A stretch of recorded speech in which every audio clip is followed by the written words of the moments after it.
دیکھیے ہر انسان محسوس کرتا ہے کہ اس کے اندر کوئی خیر کا جذبہ بھی ہے اور شر کا مادہ بھی ہے. خیر و شر کی ایک جولانگاہ ہے انسان کی شخصیت کا جو اندرونی پہلو ہے، اس کے اندر ایک خیر و شر کی کشمکش مسلسل چلتی ہے.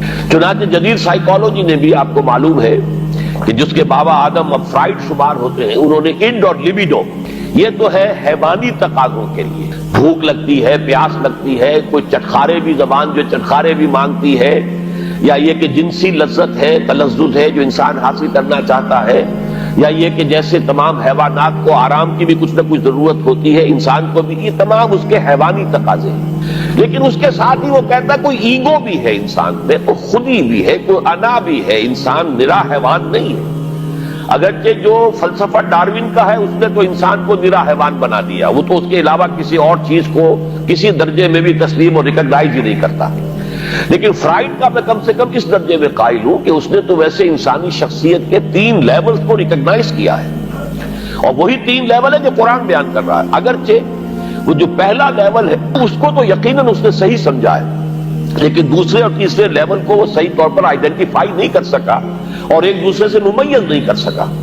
یعنی انڈ اور لیبیڈو یہ تو حیوانی تقاضے ہیں جس کو قرآن کہتا ہے نفس امارہ، انسان کا وہ نفس کہ جو اسے بدی کا حکم دیتا ہے، اس لیے کہ ظاہر بات ہے پیٹ کھانے کو مانگتا ہے، اسے اس سے غرض نہیں کہ حلال ہے یا حرام ہے. چٹخارا جو ہے وہ تو اپنی تسکین چاہتا ہے، اسے اس سے بحث نہیں کہ کوئی چیز جائز ہے یا ناجائز ہے. شہوت کا جذبہ جب برانگیختہ ہوتا ہے تو اسے تو اپنی تسکین چاہیے، سیکشول گریٹیفیکیشن جسے آپ کہتے ہیں، سینشول گریٹیفیکیشن. اسے اس سے بحث نہیں کہ جائز راستہ ہے یا ناجائز راستہ ہے، لہذا وہ حد اعتدال سے تجاوز کرے گا، صحیح راستے سے ہٹے گا. یہ گویا کہ اس کی سرشت کے اندر ہے. اس لیے ان نفس لامارۃ بالسوء یہ ان یا لیبیڈو ہو گیا. دوسرا لیول وہ کہتا ہے ایگو ہے، تیسرا وہ سپر ایگو کہتا ہے.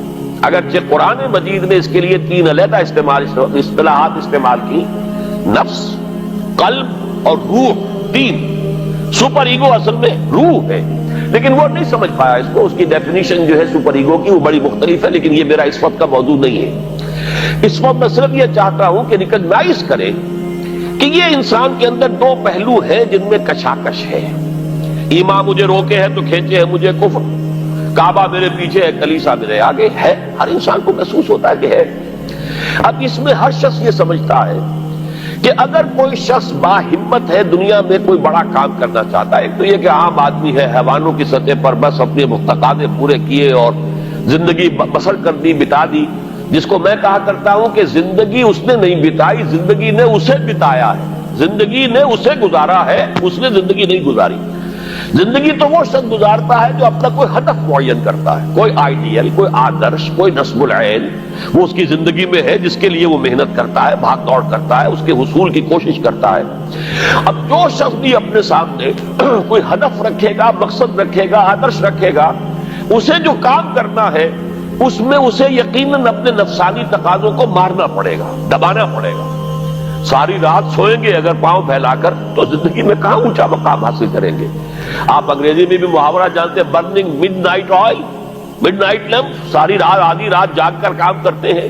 تبھی تو یہ کہ جو حضرت علی نے بھی کہا ہے کہ یغوث البحر من طلب العالی ومن طلب العلا سحر اللیالی. جو شخص چاہتا ہے کہ میں موتی سمندر کی تہہ میں سے نکال کر لاؤں تو اسے ظاہر بات ہے کہ اسے سمندر میں غوطہ لگانا پڑے گا. اسی طریقے سے جو زندگی میں اونچا مقام چاہتا ہے اسے راتوں کو جاگنا پڑے گا. ومن طلب العلا سحر اللیالی ومن طلب العلا من غیر قد اضاع العمر فی طلب المحال. بغیر محنت اور کوشش کے اگر کوئی شخص چاہتا ہے کہ کوئی اونچا مقام حاصل ہو جائے تو وشفل تھنکنگ میں وہ اپنی زندگی ضائع کر بیٹھتا ہے، کوئی اونچا مقام حاصل نہیں کر سکتا. گویا کہ کوئی بھی صاحب ہمت آدمی دنیا میں کوئی کام نہیں کر سکتا جب تک کہ اپنے حیوانی تقاضوں کو ذرا دبائے نہ، قابو میں نہ رکھے، اپنے کنٹرول میں نہ رکھے. اس کے لیے لفظ ہے سیلف کنٹرول، ضبط نفس. یعنی ہمارے اندر جو ہماری خودی ہے، مانوی شخصیت ہے، میں اس وقت ایگو اور سپر ایگو ان دونوں کو جمع کر کے لفظ استعمال کر رہا ہوں. انا، یہ جو ہماری انا ہے، میں، یہ میں جو ہے یقیناً میرے اس حیوانی وجود سے علیحدہ شے ہے. جب میں کہتا ہوں میرا جسم، وہ میں کون ہے جس کا کہ یہ جسم ہے؟ وہ میں کوئی علیحدہ شے ہے نا اس سے. میری آنکھ، میرے کان، میرا سر، میرے پاؤں، میرا ہاتھ، میری ٹانگیں، یہ سب کچھ تو میرا جسم، میرا وجود. میں کون ہے؟ وہ انا ہے، وہ خودی ہے، وہ ایگو ہے، وہ سیلف ہے. تو یہ جو خودی ہے، یہ جو سیلف ہے، یہ جو انا ہے، یہ جو ایگو ہے، یہ اگر اتنا قوی نہیں ہے کہ وہ اپنے حیوانی تقاضوں کو کنٹرول میں رکھ سکے تو پھر زندگی میں کوئی بڑا کام وہ نہیں کر سکتا. پھر زندگی اسے گزار جائے گی، وہ زندگی بسر نہیں کرے گا. تو گویا کہ ضبط نفس ہر صاحب ہمت اور کسی بھی صاحب مقصد انسان کے لیے لازم ہے کہ وہ اپنے نفس کو کنٹرول کرے. اب ظاہر ہے اس کے لیے یہی کرنا پڑے گا تاکہ ہم اپنے آپ کو خوگر بنائیں، بھوک کا، پیاس کا، سختیوں کا، رات کو جاگنے کا، مشقتیں جھیلنے کا خوگر بنائیں. تو روزہ گویا کہ بالکل واضح طور پر سامنے بات آ گئی، اور یہ سب سے اونچا لیول سمجھ لیجئے جس کو ہم کہیں گے رائٹنگ آن دی وال. جیسے پانی زمین پر ہمیں بہتا ہوا دریا کا نظر آ رہا ہے، سرفیس واٹر، یہ گویا کہ اس کے مطابق سیلف کنٹرول، ضبط نفس کی ایک مشق ہے روزہ. بھوکا رہنا، پیاسا رہنا، تاکہ ہماری خودی، ہماری انا، ہمارا سیلف، ہماری ایگو، وہ ہمارے اڈ اور لیبیڈو پر، حیوانی تقاضوں پر، ان کے اوپر پوری طرح قابو یافتہ ہو. اب اس کی مثال یوں سمجھیے کہ جیسے گھوڑا اور اس پر سوار. یہ ہماری خودی یا انا یا سیلف جو ہے یہ سوار ہے، اور ہمارا یہ جسم گھوڑا ہے. اب اگر گھوڑا جو ہے سرکش ہے اور موزور ہے اور سوار کے قابو میں نہیں ہے، تو اس کا مطلب تو یہ ہے کہ سوار کی زندگی اس کے رحم و کرم پر ہے، جہاں چاہے گا پٹک دے گا، جدھر چاہے گا نکل جائے گا. لیکن اگر سوار جو ہے وہ طاقتور ہے، مضبوط ہے، گھوڑے کے اوپر اس نے قابو کیا ہوا ہے، اس کی دونوں رانے جو ہے وہ بھی گھوڑے کو محسوس ہو رہی ہیں کہ میری پسلیوں کے اندر پوری قوت کے ساتھ نسی ہوئی ہیں، لہذا وہ گھوڑا جو ہے اب حکم مان رہا ہے اپنے سوار کا. تو اب یہ کہ انسان جو ہے اس سواری کے ذریعے سے اپنا جو بھی مقصد ہے، جو منزل ہے، وہاں تک پہنچ جائے گا. تو ہماری انا یا خودی یا سیلف، یہ ایگو، یہ ہمارا وہ سوار ہے جو ہمارے اس حیوانی وجود کے گھوڑے پر، مرکب پر سوار ہے. اگر تو یہ خودی مضبوط ہے، توانا ہے، طاقتور ہے، کنٹرول میں ہے، تو یہ جو جسم ہے، یہ حیوان جو ہے، یہ گویا کہ اب اس کے تابع ہو گیا اور وہ اپنے مقصدی زندگی کے حصول کے لیے اس کو استعمال کرے گا. اور اگر یہ کمزور ہے، اس کی انا یا خودی، تو پھر تو وہ زندگی جو ہے اور اس کے حیوانی تقاضے اسے جس طرح چاہیں گے استعمال کر دیں گے. تو پہلی بات ہوئی کہ یہ ضبط نفس ہے. اور ایک بات یہاں پر تھوڑی سی اور واضح کر دوں، اسلام نے سیلف انیہیلیشن کی اجازت نہیں دی ہے، سیلف کنٹرول کی اجازت دی. یہ جو راہبانہ تصورات رہے ہیں دنیا کے مذاہب کی جو تاریخ ہے، اس میں تو سیلف انیہیلیشن، اس نفس کو کچل دو، کچل دو، کچل دو. جیسی جیسی تپسیائیں ہندو یوگی کرتے رہے ہیں، یا جیسی جیسی ریاضتیں، رہبان جو ہوتے تھے حضرت عیسیٰ علیہ السلام کے ماننے والے عیسائی راہب، اگر آپ ہسٹری آف کرسچین موناسٹسزم پڑھیں گے تو واقعی رومتے کھڑے ہو جاتے ہیں کہ کتنی تپسیائیں اور کتنی ریاضتیں سخت لوگ کرتے تھے. لیکن یہ اسلام میں نہیں ہے. لا رہبانیت فی الاسلام. اسلام نے تو کہا یہ تمہارا وجود تمہارا گھوڑا، اسے استعمال کرو، بس تمہارا کنٹرول اس پر ہونا چاہیے، تم اس کے تابع نہ ہو جاؤ، یہ تمہارے تابع رہے. یہاں تک کہ حضور نے حضرت عبداللہ ابن عمرو بن العاص رضی اللہ تعالی عنہما، ان کی ایک حدیث بھی ہمیں آج پڑھنی ہے.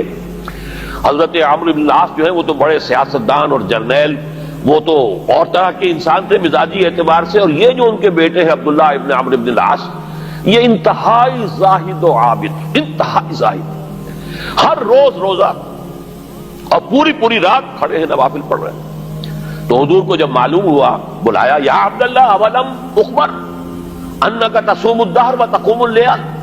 اے عبداللہ، مجھے تو یہ خبر دی گئی ہے کہ تم ساری رات کھڑے رہتے ہو، نماز پڑھتے ہو، نہ تمہارا سروکار اپنے گھر والوں سے ہے، نہ بیوی سے کوئی تعلق ہے، نہ کسی اور سے ہے، اور پورا ہر روز روزہ رکھتے ہو. انہوں نے عرض کیا، بلا یا رسول اللہ، حضور ایسا تو ہے، کیسے انکار کرتے؟ فرمایا لا تفعل، ہرگز مت ایسا کرو. فَإِنَّ لِنَفْسِكَ عَلَيْكَ حَقًّا. ذرا یہ حدیث کے الفاظ کو نوٹ، تمہارے نفس کا بھی تم پر حق ہے. اس نفس کو کچلنا نہیں ہے، اس کو کل نہیں کرنا ہے، سیلف انیہیلیشن نہیں ہے، اس کا بھی حق ہے. تمہارا حق ہے کہ تم اپنے نفس کو تغذیہ بھی فراہم کرو، تقویت بھی دو، اس کے تقاضے پورے کرو، اس کے لیے مناسب وقفہ آرام کا بھی رکھو، یہ نفس کے بھی حقوق ہیں۔ وَإِنَّ لِنَفْسِكَ عَلَيْكَ حَقًّا وَإِنَّ لِزَوْجِكَ عَلَيْكَ حَقًّا وَإِنَّ لِزَوْرِكَ عَلَيْكَ حَقًّا، تمہارے نفس کا بھی تم پر حق ہے، تمہاری بیوی کا تم پر حق ہے، تمہارے جو بھی آنے والے ملنے والے ہیں، وزٹرز ہیں، زیارت کرنے والے، ان کا بھی تم پر حق ہے، تو سب کا حق ادا کرنا ہے۔ تو اس نفس کا بھی حق تو ادا کرنا ہے، لیکن اسے کنٹرول میں رکھنا ہے۔ تو پہلی بات تو یہ سمجھ میں آئی کہ صوم ایز سچ، ابھی رمضان کا ہم نے کوئی تذکرہ نہیں کیا، یہ صوم جو ہے کھانا پینا کچھ عرصے کے لیے روکنا، کچھ اور اپنی خواہشات پر تنزل لگانا، یہ گویا کہ ایک ایکسرسائز کے طور پر سامنے آئی سیلف کنٹرول کے لیے۔ لیکن اس سے اگلا مرحلہ آتا ہے، اگر یہ ایکسرسائز میں نے خود معین کی ہوتی تو اس کا مسئلہ کچھ اور ہوتا، لیکن چونکہ یہ ایکسرسائز جس کا نام صوم ہے یہ اللہ نے فرض کی ہے، گویا کہ اگر میں کچھ نہیں کھا رہا ہوں تو اس لیے نہیں کھا رہا کہ اللہ کو اس کا کھانا اس وقت پسند نہیں ہے، میں اگر نہیں پی رہا ہوں تو اس لیے نہیں پی رہا کہ اللہ کی طرف سے اجازت نہیں ہے، میری منقوہ بیوی موجود ہے لیکن میں اگر اس سے اس وقت ہم بستر نہیں ہو رہا تو اس لیے نہیں ہو رہا کہ میرے رب کا حکم نہیں ہے۔ گویا کہ اب یہاں کیا معاملہ ہوا کہ خودی کو مضبوط کرو لیکن پھر اسے خدا کے سامنے جھکا دو۔ یہ جب انسان کی خودی مضبوط ہو، پہلا مرحلہ تو یہ ہے، اگر آپ کی خودی مضبوط نہیں ہے اور ایاک نعبد و ایاک نستعین، اندر سے نفس کہہ رہا ہے کہتے رہو تم ایاک نعبد و ایاک نستعین، میں تو نہیں مانتا حکم، تم جھک بھی گئے ہو رکوع میں، تمہارا جسم تو جھکا ہے، تمہاری مانوی شخصیت تو اکڑی ہوئی کھڑی ہے، وہ جھکنے کو تیار ہی نہیں۔ وہ جو کہتے ہیں مولانا روم کہ نفس ما ہم کم طرف فرعون نیست لیکن اورا ایرا نیست، میرا نفس بھی فرعون سے کوئی کم تو نہیں ہے۔ فرعون نے کہا تھا الیس لی ملک مصر، کیا مصر کی بادشاہی میری نہیں ہے؟ وہذہ الانہار تجری من تحتی، اور یہ سارا اریگیشن سسٹم میرے کنٹرول میں، جس کو چاہوں پانی دوں، جس کو چاہوں روک دوں۔ اسی طرح میرا جسم کہتا ہے، میرے اندر کا نفس کہتا ہے یہ میرا وجود ہے، اس پر میرا حکم چلے گا، میں نہیں جانتا کیا حلال کیا حرام، کون خدا کیا اس کے احکام۔ تو یہ جو نفس کہتا ہے نفس ما ہم کم طرز فرعون نیست لیکن اورا ایرا نیست، چونکہ فرعون کے پاس لاؤ لشکر بھی تھا، اس نے ڈنکے کی چوٹ بھی کہہ دیا انا ربکم الاعلی، میرے پاس لاؤ لشکر نہیں ہے، میں کہہ تو کچھ نہیں سکتا، لیکن میرا نفس اندر سے یہی کہتا ہے کہ یہ میری اقلیم ہے، یہ میری سلطنت ہے، اس پہ میری مرضی چلے گی۔ اس حوالے سے جب تک کہ انسان کی خودی جو ہے قابو یافتہ نہیں ہے اپنے وجود پر، اس وقت تک اس کا یہ کہنا ایاک نعبد و ایاک نستعین بے معنی ہے، اس کا کوئی مفہوم ہی نہیں۔ میں اس کی مثال یہ دیا کرتا ہوں کہ فرض کیجئے شہنشاہ اکبر کا دور ہے یا شاہجہاں کا یا جہانگیر کا، اور کوئی ہندو راجا کہیں کا تھا، اس سے پہلے باغی تھا، اب وہ حاضر ہوا ہے سر اطاعت خم کرنے کے لیے، تو اس کا یہ فعل اسی وقت بامانی ہے جب اس کی اپنی حکومت اس ریاست میں قائم ہے۔ اگر معلوم ہو کہ وہ تو وہاں بغاوت ہو چکی، وہاں تو کسی اور کی حکومت ہے، اب یہ آیا ہے اطاعت قبول کرنے کے لیے، تو اس کا آنا بے معنی ہے۔ بالکل یہی ہے ہمارا، جب میرا اپنے وجود پر کنٹرول ہی نہیں تو میں کس شے کو اللہ کے سامنے پیش کر رہا ہوں۔ اسلمت وجہی الیک، اللہم انی وجہت وجہی الیک واسلمت نفسی الیک، اے اللہ میں نے اپنے نفس کو تیرے سامنے جھکا دیا ہے، تیرے سامنے سرنگوں کر دیا ہے، وہ نفس تو میرا کہنا مان ہی نہیں رہا۔ تو پہلی بات تو یہ ہے کہ خود ہی اتنی طاقتور ہو کہ وہ اپنے وجود کے اوپر حکمران ہو، پھر وہ اپنی پوری شخصیت کے ساتھ اللہ کے سامنے جھکے۔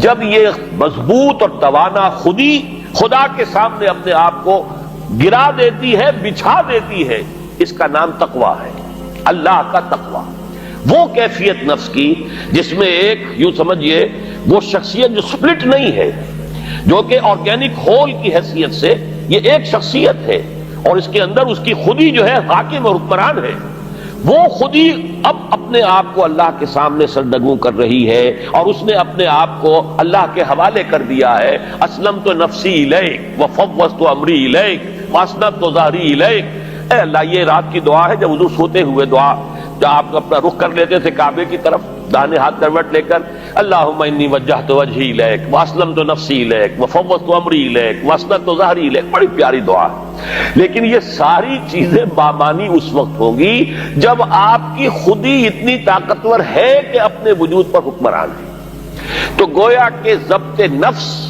لیکن اس سے آگے بڑھ کر ضبط نفس کے ساتھ اللہ کی اطاعت، اور اس کا تقوی در حقیقت یہ ہے غرض و غایت اس ریاضت یا عبادت صوم.